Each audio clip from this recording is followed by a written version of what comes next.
This is the St. Bede's Center.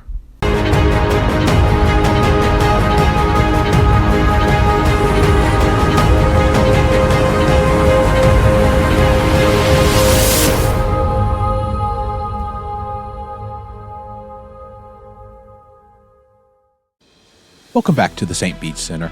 In this video, I am going to continue to examine the Catholic military chaplaincy during the Mexican-American War by discussing the other Jesuit chaplain who served alongside Father Ray. His name was Father John McElroy.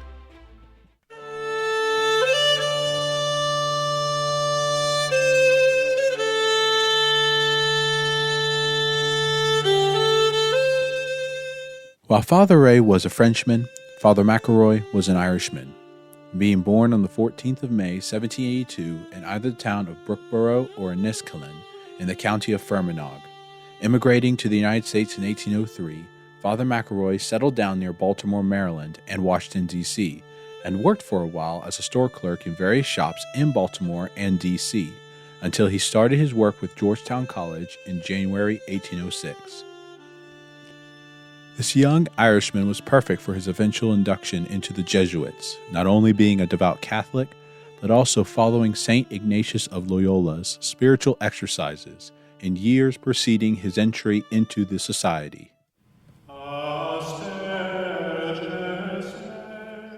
Even though he did not have a thorough education, and never did for the rest of his life, nevertheless, because of his great teaching and learning abilities and his devoutness to the Catholic faith, the Jesuits in Maryland gave Father McElroy the opportunity to be an instructor for Georgetown College's boy students, inducted him into the society as a lay brother on the 10th of October, 1806, and eventually helped him become ordained to the priesthood in 1817, continuing with the Jesuits for the rest of his life.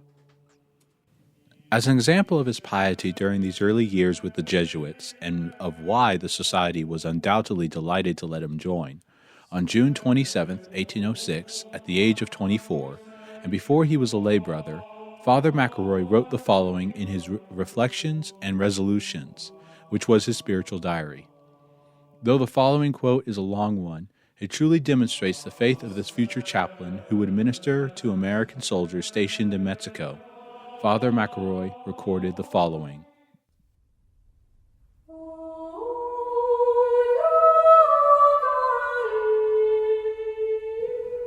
O my Lord and my God, too late have I known thee, too late have I loved thee, who has loved me so much.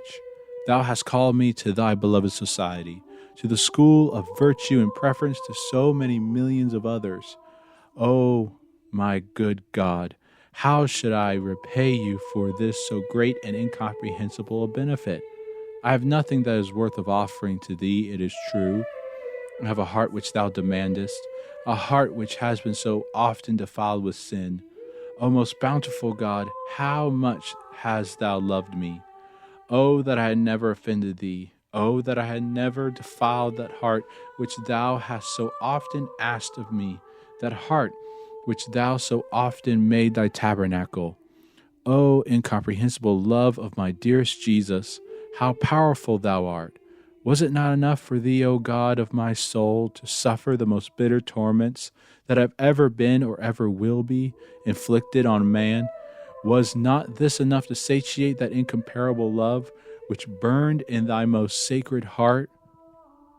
Ah, no, my soul, he loved thee too much, and this his love would continue until the end.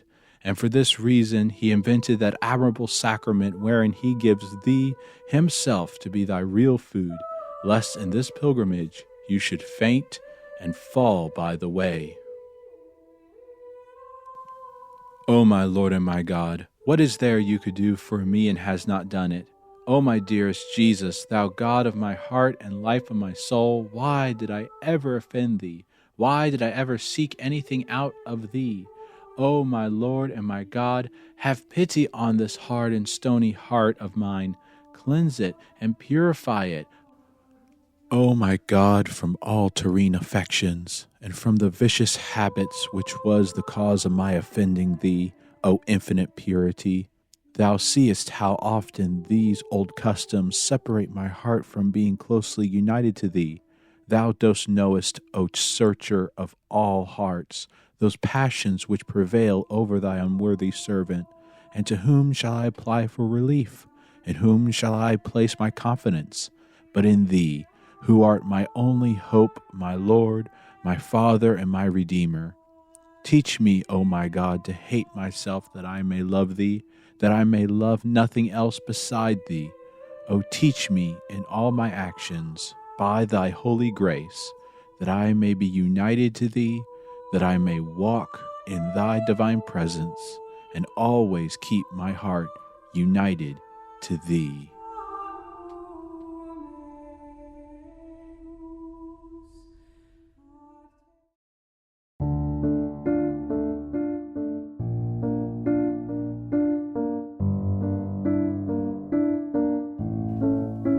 After his ordination, Father McElroy went on to help as an assistant priest at Holy Trinity Church in Georgetown, Maryland from 1817 to 1822, and then being assigned to Frederick, Maryland as a pastor of his own church, St. John's Church, in 1822.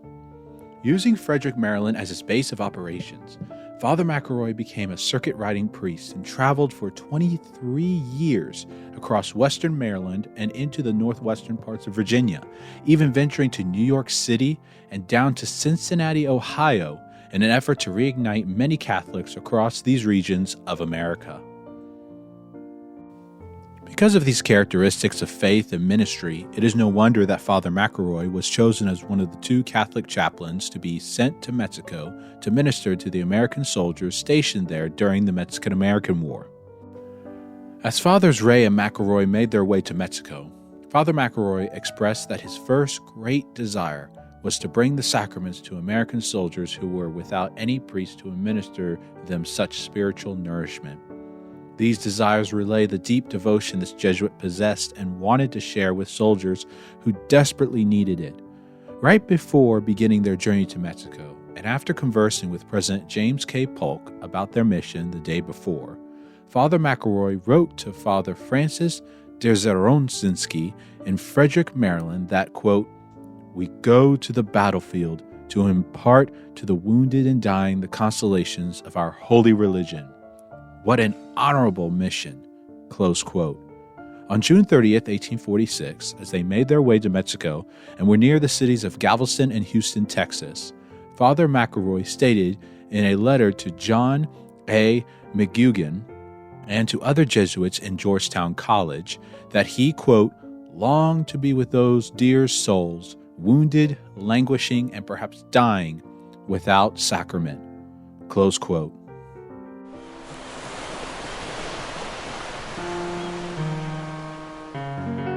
Once they landed in Port Isabel, Texas, and entered Fort Polk, a recent fortification erected by General Zachary Taylor to be used as a base of supplies for the Army, Father McElroy recorded in his journal on July the 2nd, 1846, that he and Father Ray immediately visited the Army hospital, quote, "where they found 15 Catholics who had been wounded," close quote, 13 Irishmen and a couple of Mexicans, and an Irish Presbyterian whom Father McElroy received into the church that day and, quote, "heard his confession in part," close quote.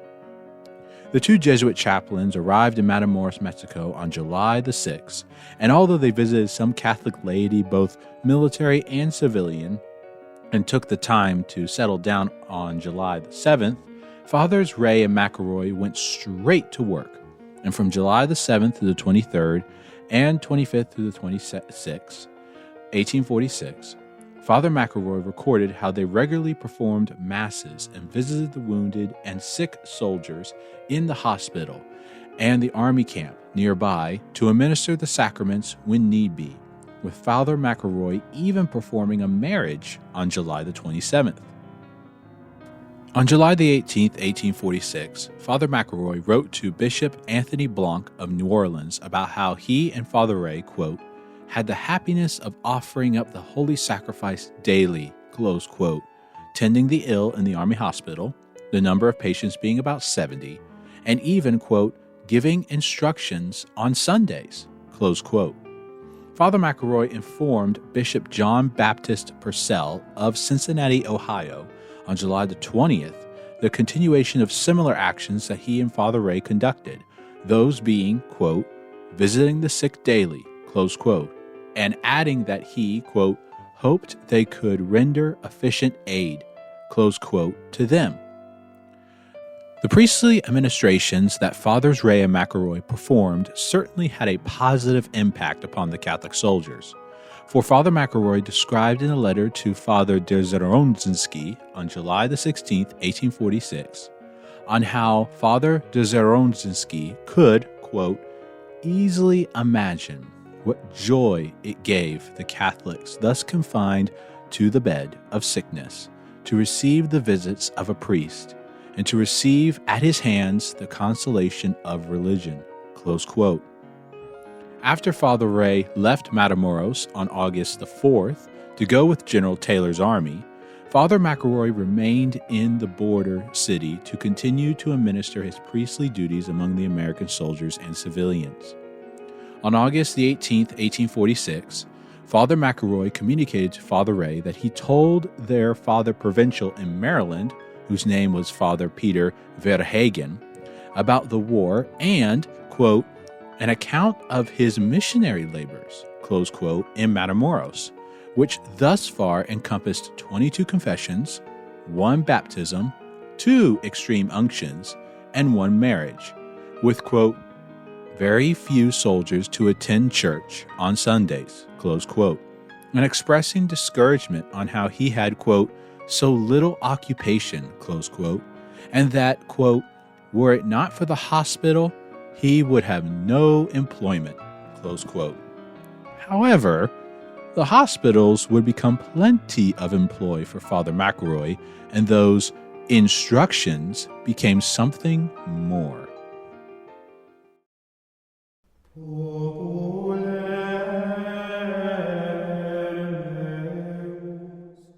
On August 25th, just 7 days later, he wrote to Father Ray that now he decided to stay at Matamoros and, quote, could not conscientiously abandon his post, close quote, because, quote, in the hospital there are now 250 and daily increasing, close quote. 3 soldier patients received baptism before they passed away, and, quote, 3 or 4 others are receiving instructions to be admitted into the church, besides the Catholics who are, of course, attended, close quote. The instructions seemed to have been carried on in nearby Fort Parades, where Father McElroy first visited the day before on August 24th to, quote, become acquainted with the Catholic soldiers, close quote. There, elaborating more in the August 25th letter to Father Ray, that he went, quote, once a week to the nearby Fort Parades to instruct the soldiers catechetically, 100 in number, nearly all Catholics, close quote, and, quote, intended to hear their confessions, close quote, there at the fort. Moreover, Father McElroy stated that the previous Sunday, he, quote, had a large number at church than any former occasion, close quote, which was helped by the orders of the commanding officer at Matamoros, a Colonel Curtis Clark, quote, at Father McElroy's request, close quote. Father McElroy also seemed to have conducted similar duties at another nearby fort, Fort Brown, as stated by Father Ray in his letter to his friend in Matamoros on September the 2nd. Father McElroy confirmed such activity at Fort Brown in a letter to Father Ray dated on November the 4th, 1846, and in it he said that he had, quote, now but a small number in Fort Brown, about 30, close quote, which meant that he had attended to more men in the prior weeks of being at Matamoros. Even though Father McElroy did not mention it in any of his letters or journal entries, Father McElroy may have done the same in a town named Boretta, for Father Ray mentioned, quote, that the mortality at Boretta was rather great among the volunteers, close quote, and tying it in with Father McElroy's activities at Forts Paredes and Brown by remarking that having now such more duties to perform in Matamoros, quote, occasions of saving souls will not be wanting to your reverence, close quote. As October descended on them, Father McElroy wrote on the 3rd of that month that 2 weeks earlier, patients in the various hospitals amounted to 860, with the present number around 540. And of this number, he gladly recounted that his, quote, time was devoted during the day to visit those especially in danger. I have, thank God, baptized a good number who had never received that sacrament and whom I hope are enjoying eternal rest, close quote. November came to Matamoros, and Father McElroy continued in his ministry to both Catholics and Protestants, giving them spiritual nourishment that they desperately needed. In 3 letters he sent to Father Ray on November the 4th, the 20th, and 25th, Father McElroy attended to, on average, 200 soldiers in the hospitals, administered the sacraments when needed, performed his catechism classes to the Catholic soldiers in nearby Fort Brown, and had a healthy amount of soldiers going to confession. Father McElroy wrote to Father Louis Regis de Rolo of St. Mary's Seminary in Baltimore, Maryland, on November the 16th, 1846, that he went to the soldiers in the hospitals every day, quote, and rendered them such spiritual assistance as I can. Thanks to God, several appear to have profited by my feeble endeavors, close quote. All this devoted service from Father McElroy did not go unnoticed. Firstly, the soldiers themselves at the hospital wards greatly loved the kindly Jesuit chaplain. Father McElroy reported to Father Ray in Monterey how through his frequent calls to the Army hospital that, quote, the former inmates make him known to the newcomers. Thus he can truly and familiarly treat with them and frequently with success. In this way I have received into the church a large number, whom I hope have died happily, besides giving the last sacraments to 12 before death. Close quote. By word of mouth, the new patients in the hospital heard that there was a priest there who could administer to them the consolations of religion, which undoubtedly gave them relief, as many may have thought that they could at any moment depart into eternity. Secondly, Father McElroy's efforts found their way to American newspapers, such as the Daily Union, who shared on October the 21st, 1846, a letter from a journalist of the Baltimore Sun who stated the following about the faithful Jesuit, quote, the elder Mr. McElroy has remained on service at this place, and his devotion to the sick of the Army in the General Hospital is worthy of all praise, and has endeared him to many a heart saddened by sickness and deferred hope. He is constant in his attentions and faithful in his mission of peace. No proselytizing spirit marks his conduct, but with a fine spirit of Christian philanthropy, he is alike to all, the faithful minister of Christ, offering the consolations of religion unto the sick and suffering, and ministering as well to their bodily comfort as to their spiritual wants. For he is as charitable a Christian gentleman as he is irreproachable as a minister of the gospel. Close quote. Not only did Father McElroy administer spiritual needs, but also educational needs as well. He wrote in his journal on December the 12th, 1846, that he started, quote, the past week a regular night school, 3 boys of the Army drummers and fifers of Catholic parents. I give them 2 hours from 6 till 8 for reading, writing, arithmetic, and geography. Close quote. By January 7th, 1847, Father McElroy not only had a boys' school, but also a girls' school, teaching the girls in the catechism in the early afternoon before his boys' school, which was in the evening, but became a late morning school on January 13th. On January 19th, 1847, Father McElroy told Father Ray the particulars of his 2 schools in a letter addressed to his colleague. Even though, unfortunately, Father Ray would never read it, since he died about a couple of days before Father McElroy wrote the letter. Father McElroy wrote the following in his letter to Father Ray, quote, "I have commenced a month ago to teach a few boys what is useful in English. I have now 9 for 2 hours each day. Catechism is the main object I had in view, which I teach all, Protestant and Catholic, also the serving of Mass. 2 of them assist daily and with edification. Besides, I have a class of female children, 9 in all, from 7 to 14 years of age, to whom I teach catechism for 2 hours a day. Of the above, 4 have never been baptized. I hope to prepare them for baptism, and with a few others for First Communion, about Easter.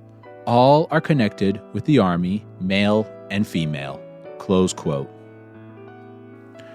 Father McElroy closed his school on April 3rd, 1847. However, he, quote, "continued to teach catechism from 8 to 10 for the boys and from 10 to 12 for the girls every Saturday," close quote. And Father McElroy last recorded performing the catechism classes on April 24th, 1847, with the rest of the entries vacant of any such events continuing. This possible canceling of the catechism classes may have been due to Father McElroy recording on April 24th that there were only present a, quote, "few children," close quote. Father McElroy continued to serve the American soldiers and civilians in Matamoros, including Mexican civilians, until he was recalled back to Maryland on May 10th, 1847. And even on that day, he still found time to once more to celebrate Mass for the people there.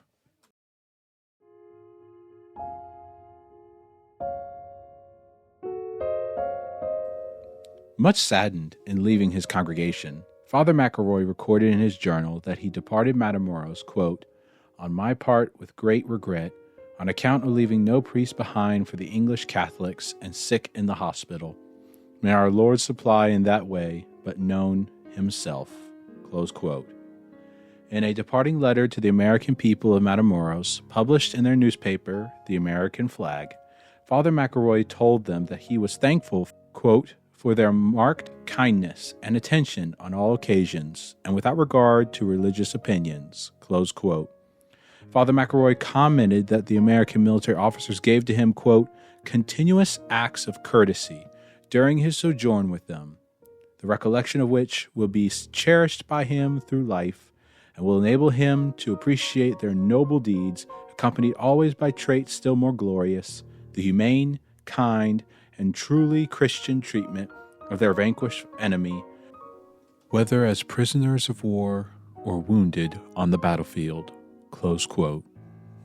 The American citizens in Matamoros were more than grateful for what Father McElroy did among them, with the American Flag commenting the following words of kindness about him, quote, "We are quite sure we express the sentiments of every resident of Matamoros when we say it has sustained a loss in the departure from our midst of Father McElroy. He was ever ready to impart instruction and minister consolation to the afflicted, or wipe the trickling crystal from the face of agonized affection. His was not that cold, austere piety that enshrouds itself in the cloak of bigotry and freezes into an iceberg those who have been taught a different mode of worship. He held no one to accountability for a difference of opinion.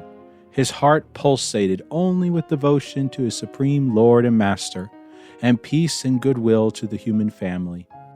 May his days be many and happy, and his descent to the grave easy and natural." Close quote.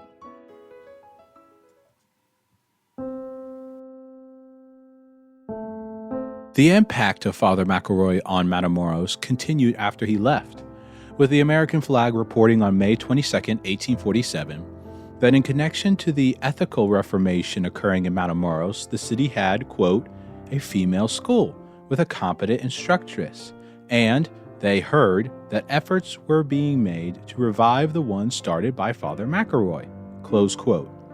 The revival of Father McElroy's school must have occurred, For Father McElroy wrote in his journal that during his trip back home, he, quote, purchased a few school books to send to Matamoros for a small school I had opened there, close quote.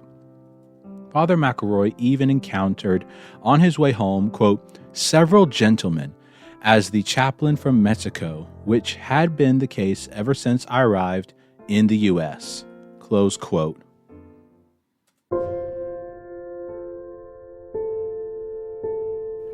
This kind of fame mattered not to Father McElroy.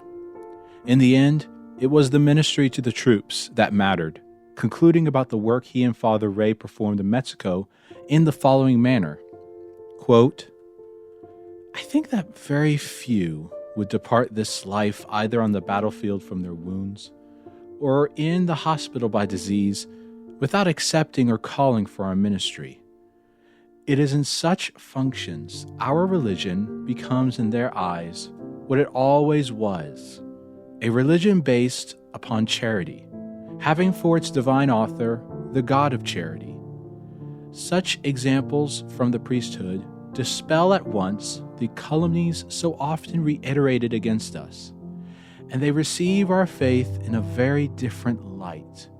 And in what more glorious cause can hope be ended than such as I have described? Close quote.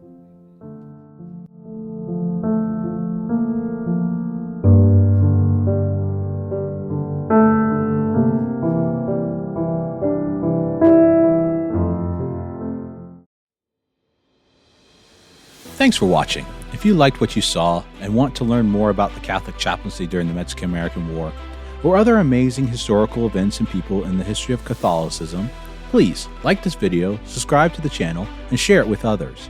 Hit the link in the description below to my Substack account, where you can read the transcript of this video and see all references. I am grateful for your support. God bless you.